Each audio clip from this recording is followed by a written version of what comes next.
প্ৰথম এটা ঘটনা হ'ল আজি মই আমাৰ ৰেড ক্ৰছৰ ট্ৰেইনিং এটা আছিলে 3 দিনীয়া শেষ হৈছে শেষৰ পিছত মই সেইখিনি ঘৰত আহি আছিলোঁ আমাৰ ঘৰ 8 নম্বৰ ৱাৰ্ডত বৰতল বুলি কয় মই টাৰ্ণিংটো লোৱাতে চাওঁ ইফালৰ পৰা বেলতলিৰ পৰা অহা ৰাস্তাৰে ইমান স্পীডত এখন বগা গাড়ী ইণ্ডিগো কিবা CS এনেকুৱা হ'ব পুৰণা গাড়ী আৰু পিছে পিছে পুলিচৰ চাইৰেনৰ গাড়ী তো মই ৰখি দিছোঁ নহ'লে মোকো মাৰিলে হয় আমাৰ ৰাওৰ মাজেদি ইমান স্পীডত গৈছে মানে কল্পনাৰ যোনে সন্মুখত পৰিলে হয় নাথাকিলে হয় বাচি পিছত পুলিচৰ গাড়ীখনক ফ'ল' কৰি আছিলে তেতিয়া ময়ো পিছে পিছে ফ'ল' কৰিছোঁ মোৰ এপ্ৰন লগতে আছে ৰেড ক্ৰছৰ এপ্ৰনটো আছিলে লগতে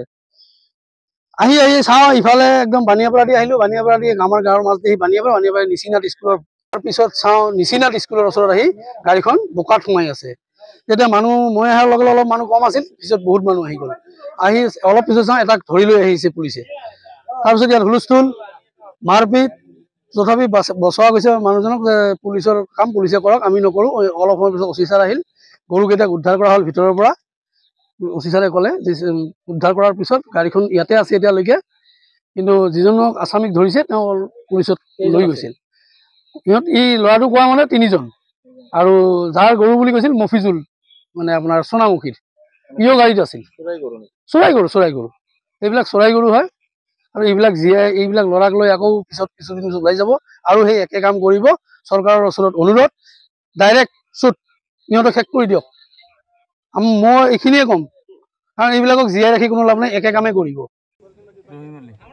বাড়ি গোৱালপাৰা এই গৰুবিলাক ক'ৰ পৰা আনিলে এইফালে মই চিনি নাপাওঁ মানে মোক বেপাৰীটো লৈ গৈছে বেপাৰীটো চিনি পায় আপুনি কি কৰে মই ড্ৰাইভাৰে কৰোঁ ড্ৰাইভাৰ তো ড্ৰাইভাৰ যদি আমাৰ পুলিচৰ গাড়ীৰ আগে আগে ইমান দৌৰি থাকে কিয় ৰখা নাই নেকি পুলিচে ছিংগল দিয়াত কিয় নৰখালে আপুনি মই দেখা নাই হা দেখা নাই তেতিয়াহ'লে আপুনি এই